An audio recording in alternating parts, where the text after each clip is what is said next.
Kia ora koutou everybody, my name is Richard Ball. I'm the Canterbury Group Controller. Welcome to this media stand-up to update you on the situation on the Port Hills fire. Firstly, I'd just like to once again acknowledge the community affected, and we recognise that for many of you it will be difficult facing a second night out of your homes and with the uncertainty around the fire, how long it may last.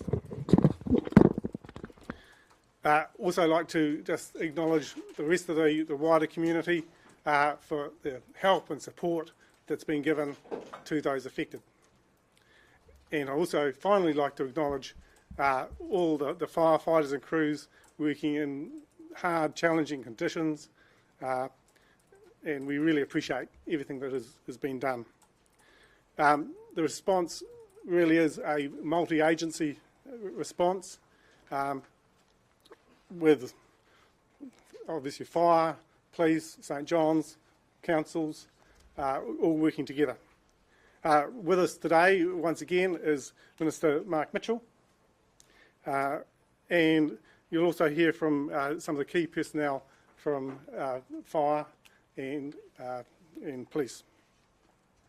Also like to acknowledge the mayors here of Christchurch City and Selwyn, and also Mayor Brown from Ashburton. He is here wearing his hat as the chair of the Joint Committee, which is the governance body for civil defence in Canterbury. So thank you all for coming here and showing your support today. Firstly, I'd like to introduce Brad Mosley to give an update from Fire and Emergency New Zealand.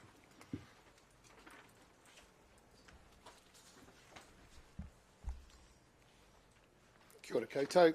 Brad Mosby, Region Manager, Fire and Emergency New Zealand.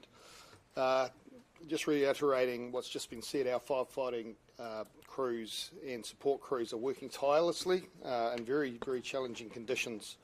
The fire is still not considered to be contained at this stage. It is clear that this fire is going to be a long duration event. Currently we have 27 trucks and 14 helicopters in operation, alongside 2 fixed-wing aircraft. And the fixed-wing aircraft are dropping fire retardant onto the fire lines.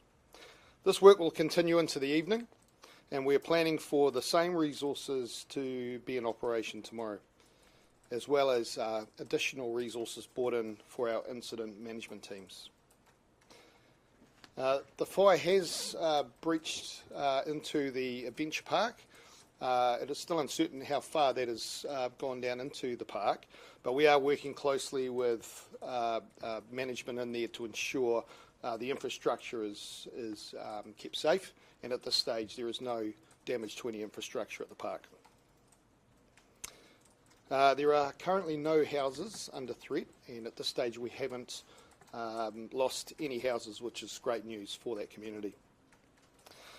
We will be holding another meeting for impacted residents tonight at 7 p.m. At the Te Hapa Horswall Centre. Again, just reiterating our thanks to the community for working with us during this event. It's very tough on them, and they've been excellent. They've been moving to safe places of safety on our advice. We have set up community hub trailers at the scene for them to get that information that they are looking for in regards to how the fire is going and when they are likely to be able to move back in. So we're working with people in those affected areas alongside police to give them opportunities, if they are there, to move back into those premises if needed to check on animals or anything of that nature. Thank you very much. Kia ora. I'd now like to introduce Ash Tabb from New Zealand Police to give you an update. Kia ora koutou, Ash Tabb, I'm the Incident Controller for this police event. Just in terms of an update, we're continuing to work closely with Fire and Emergency and the Civil Defence in terms of any sort of potential evacuations, cordons that we're maintaining at the moment, as well as providing reassurance to the community. I'd also like to reiterate a thanks to the community who have been very supportive of all the operations and trying to do their best to sort of help where they can and keeping out of the area, which has been brilliant. Just in terms of going forward, we're going to have additional staff working in Canterbury District to respond to this, as well as our normal business as usual teams. In terms of entry into addresses and all that, Fire and Emergency and Civil Defence are leading that, and we're supporting them with that. At this stage, there's no further update. And now, Minister Mitchell. Yeah, good afternoon, everyone. Mark Mitchell, and I am the Minister for Emergency Management.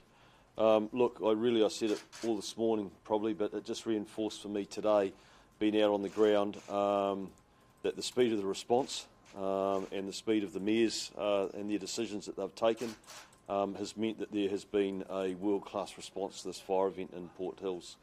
I was lucky enough to get in the air and get oversight from the air. They had 14 helicopters operating. They've got 2 fixed wing. The fixed wing aircraft are being used to put a fire retardant line in. I saw bulldozers on the ground, bulldozing fire breaks to give them better control of the fire. Just huge admiration for the work that all of our first responders are doing on the ground to respond to this. And also the reassurance and the amount of communication and information that's been shared with the community. I was at the community meeting today at the Hallsville Library and Community Centre. It was very clear that there is anxiety in the community. Many of those people remember and were impacted and affected by the 2017 fire, and I think that there's a very high level of engagement with that community and recognition that information is important. And the other thing that I'd like to say is that I've been very pleased to see that there's been a very pragmatic approach taken by FENZ and the police to try and facilitate and help homeowners that are out of their homes to care for pets, care for stock, and even retrieve items that they may have needed because they left in a hurry. So from my perspective, it's an outstanding response. Again, Richard, just reiterate again the way that the team has come together and is dealing with this. Like Brad said, it's not contained yet. It is a big fire. It's complex, of course, with weather events and things like that, the wind. But like I said, it was the speed of the response actually that has put them in such a strong position to continue to deal with it and to keep the community safe. Thank you. I'll invite anyone else if you wish to comment. Thank you very much, Mayor Phil from Christchurch, and with me is Mayor Sam from Selwyn, and got you there, and Mayor Neil from Ashburton. I'm very pleased to hear that the community of Christchurch and Selwyn are listening to the people that are telling them what to do. We have a lot better response than we did 7 years ago because we've got a lot of lessons learned, and we are certainly implementing those. But I cannot commend enough the guys in the operations centre who are all working together for the common good of everyone. So thank you very much. Just one final comment from me. I've heard some people say the smoke's diminishing. Please don't take that as a sign that it's over. It's still very uncertain. We've got wind changes. We're not sure how it's going to behave. So there's no room for complacency. We are aware that people are out of their homes and want to get back.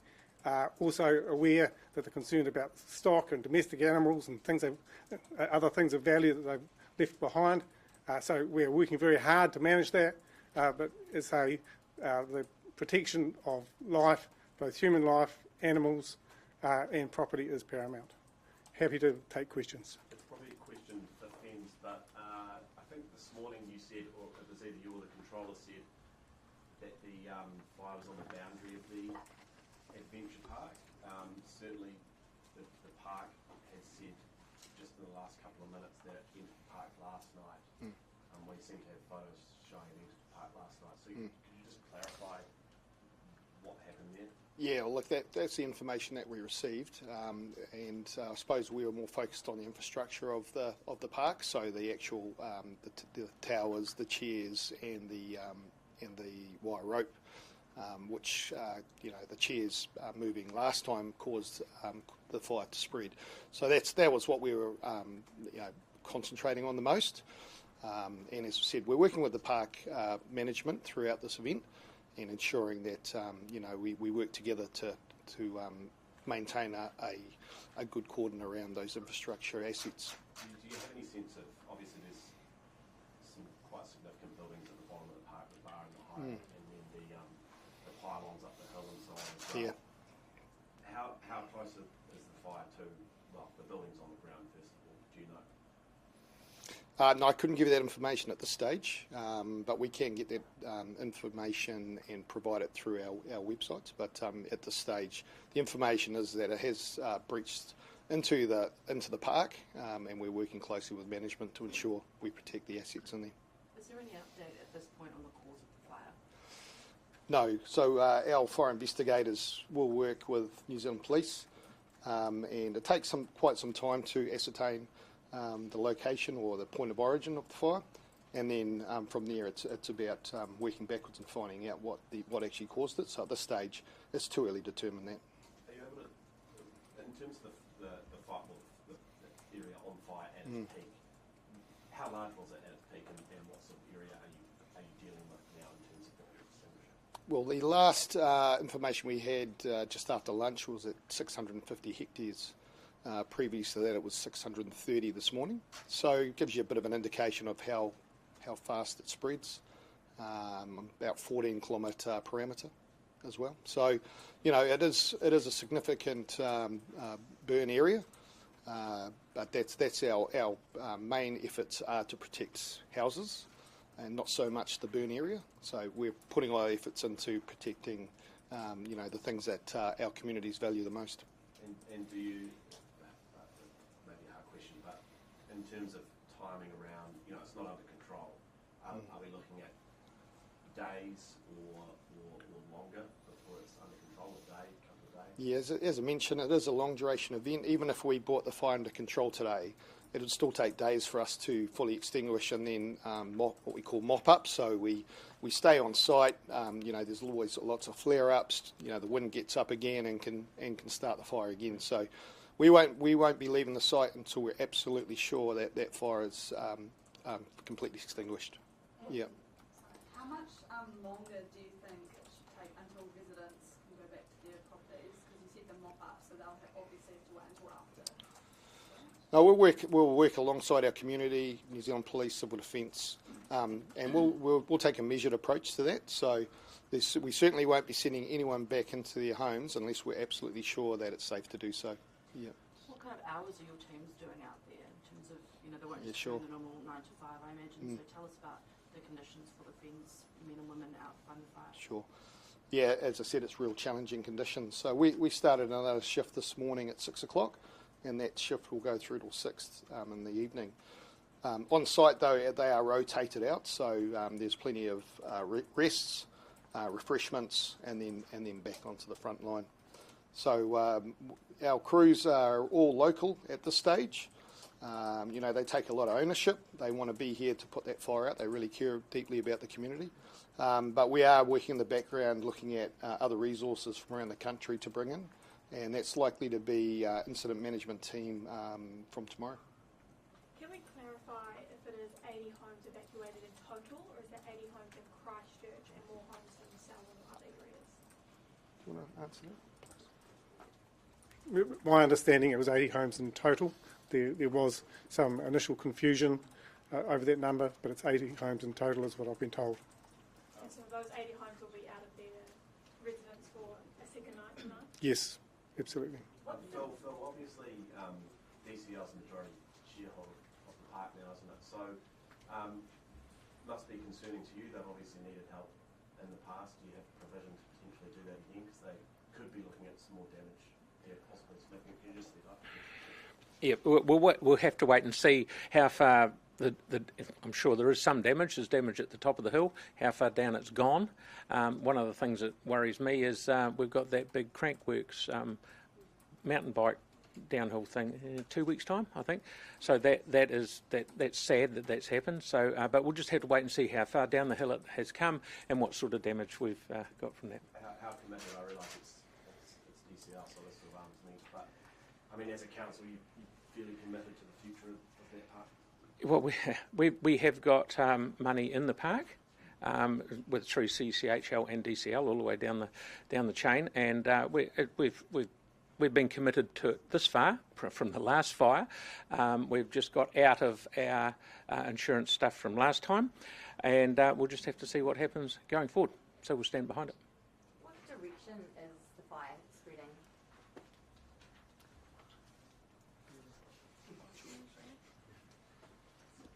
Yeah, so currently heading to the east.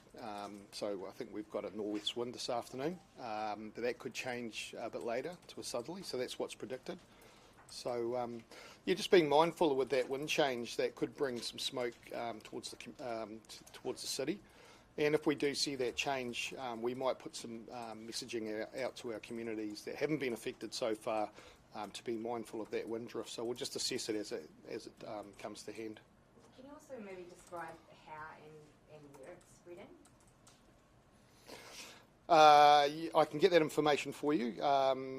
It has gone over the back of the hill there down towards Governor's Bay, but from what I understand, the commanders on scene are comfortable that it isn't spreading too quickly down there, just because it's a more greener pastures. So our concerns are around the summit area and just making sure we've got good fire breaks in place, and we've got our crews protecting those communities in that regard.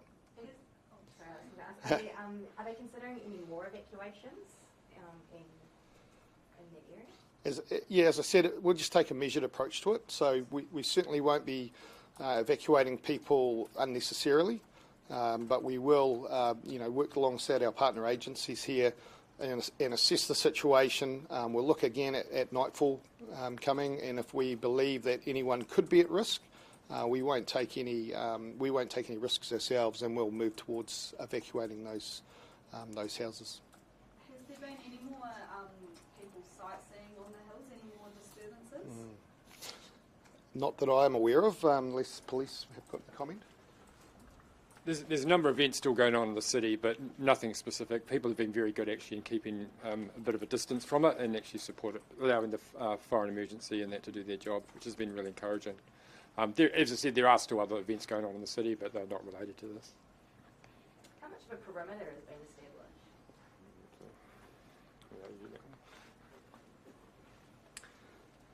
Yeah, so the perimeter, like as we said, the 14 kilometre perimeter is where it's burning at the moment. So depending on what's in front of it, again, we will only protect, we put all our focus into communities at risk. But we've got plenty of dozers up there, many air attack machines in the air, making sure that it doesn't spread into areas of concern. Last night we believe that the fire grew sixfold from 100 odd hectares to 600 hectares. Is there a risk that could happen again tonight? Yeah, there's always the risk. But again, our focus was on, so as it goes to nightfall, we have to put the machines down on the ground. So there will be some fire growth. That's where our ground crews will just totally focus on, areas of concern that our communities are in, any structures, any infrastructure, and that'll be our focus again tonight. Exactly how many structures are looking under threat? I couldn't give you the exact number of structures. Sorry, I could probably find that information and pass it on. Yeah. You said no houses have been damaged. What about structures, sheds and stuff like that? Yeah, good question. So we did have reports of two sort of garage shed type structures. Unsure if they were actually on someone's property as an adjoining building or not, but the good news for us is that no one's homes have been damaged so far.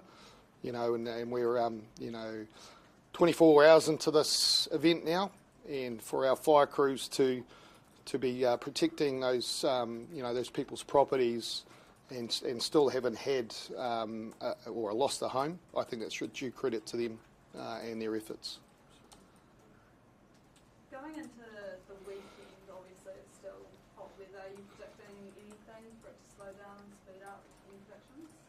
So we've got our subject matter experts in fire behaviour working around the clock for us to look at what's coming. And so, as more information comes to hand around weather and what area it'll be heading in, then we'll start to look at what type of resources we need. And if we do need to call on more resources, we certainly will do that. Yeah.